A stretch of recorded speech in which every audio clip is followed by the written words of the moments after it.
Welcome back to Cinema Central and Happy New Year. I'm your host, DJ Ace, and 2018 is at long last over. But before I start looking ahead at the films coming out in 2019, I figured it was time to reflect on the 28 films I saw in theater this last year. But don't worry, these won't be super long or in-depth reviews. However, since these films have all come out, there will probably be spoilers coming up. And this will be in the order of release. So here we go. And starting things off is the one, the only, Black Panther. Black Panther was the very unexpected movie phenomenon of the year that had an outstanding cast and one of the best villains in the MCU, with Killmonger played by Michael B. Jordan. It is also worth noting this film grossed more domestically than Infinity War. Granted, that's because Disney re-released it later in the year to edge it over $2 billion, but it's fine. Tomb Raider is the latest in a long line of films attempting to adapt video games to film. It isn't a terrible attempt, and the lead actress, Alicia Vikander, does put on a good effort. However, this movie still falls victim to the video game movie curse and not being very good. There has not been a good video game movie yet, and maybe 2019 will be the year that it happens. Who knows? Pacific Rim Uprising was one of the early flops of 2018, being the sequel to the 2013 sleeper hit. It got really popular after it came out in theaters. The main issue was probably that the original director Guillermo del Toro did not return. Not to say the first film was perfect, because it certainly had its issues, but this movie was just missing the same flair that the original did, and it also didn't have its main actor either. So that also might have had something to do with it. Like, two of its main actors weren't in this one. Well, one of them died in the original, but I digress, because Ready Player One was one of my favorite movies of the year by far. Based on the book by Ernest Cline, the movie is directed by Steven Spielberg and is just a joy to watch. From the visual presentation to the plethora of pop culture references, it just really hit me on a personal level, and again was just super fun movie, very fun to watch, and I saw it many times. Avengers Infinity War was the cinematic experience of this last year. You know what? It was the largest cinematic experience of probably the last decade, let's be honest. After 19 films in the MCU, this movie comes in and wrecks all expectations by the villain Thanos, played expertly by Josh Brolin, and him wiping out half the universe, including half of our favorite heroes, and we have to wait a whole year to find out how this thing ends. It's the movie that redefined the meaning of a simple finger snap. Deadpool 2, in my opinion, was the better film than the first one. I just enjoyed it more personally. Ryan Reynolds is still perfect for this role, and Josh Brolin is great as Cable. Has a good fourth wall breaking comedy, he has good action, has a good story, and just overall, I enjoyed it. This next one's a doozy. Solo: A Star Wars Story was the movie that hit the brakes in the Disney movie-making machine, canceling all of their future Star Wars movies plans except for the new trilogy. And I'm not saying it was a particularly bad movie. It had its moments, but rather it was an unnecessary movie. You could never recapture Harrison Ford's iconic performance, and you know what? I didn't need to know all of Han Solo's backstory. I liked the mystery of it all, and it was unnecessary. That's all there is to it. Ocean's 8 was the all-female continuation of the Ocean's franchise and still managed to have some surprises thrown in with references to the original trilogy and a very unexpected twist at the end, which we should have expected given that it's an Ocean's movie. But it all together was an enjoyable film to watch, and the cast worked well with each other. The Incredibles 2 was 14 years in the making with the original cast and director. Incredibles 2 offers up a worthy sequel to an all-time great film.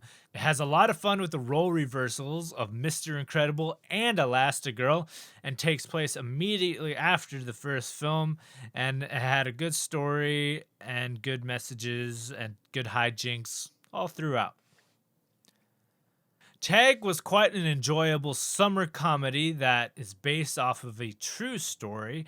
I don't usually frequent comedies at the theater, but I decided to risk it this time, and it was quite enjoyable to watch, starring Jeremy Renner and John Hamm, among others. I also liked that they showed us the real-life footage at the end of the movie. Even though this film was kind of extreme, it was still really fun.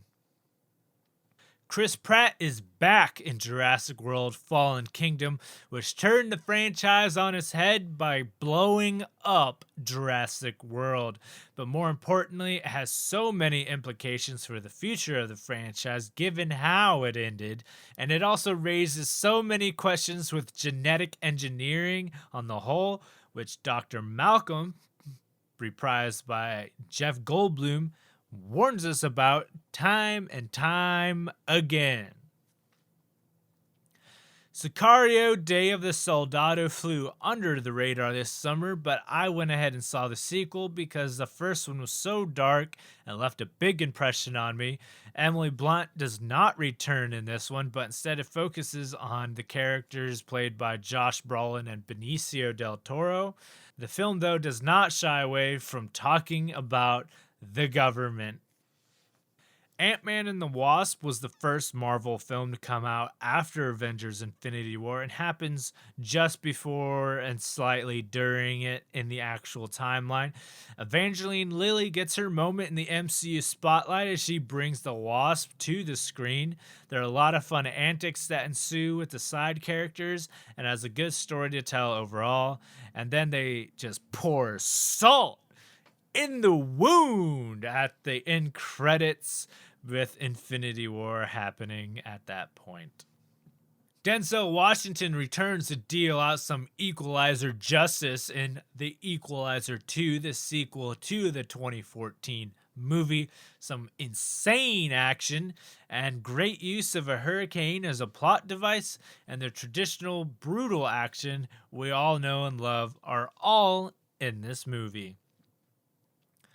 Tom Cruise is at it again in Mission Impossible Fallout, which is a direct sequel to Mission Impossible Rogue Nation.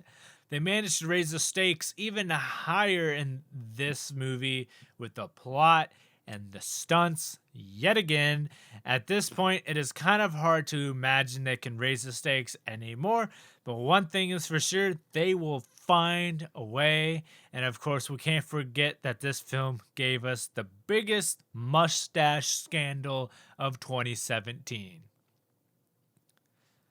Christopher Robin is a heartwarming movie starring everyone's favorite crew from the 100 Acre Wood, starring Ewan McGregor and Haley Atwell, and is a fun family message about never getting too old or something like that.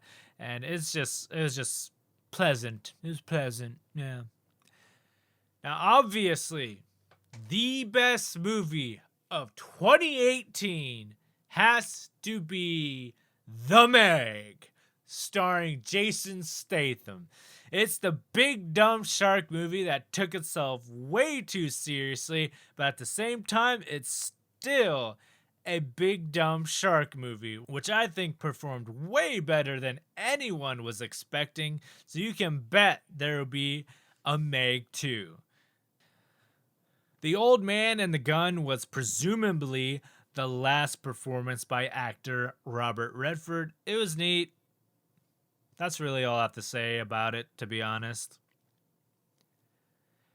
Tom Hardy headlines Venom, the anti-hero brought to the big screen this past fall, and by far, Tom Hardy's performance keeps this film from totally falling apart, because otherwise it would probably be terrible. First Man was a fantastically shot, directed, and acted biopic about Neil Armstrong and the Apollo 11 mission to the moon. If you like historical films, I would highly recommend you check this one out. They just capture the suspense of all these moments so well, and it better not be snubbed for the Oscars.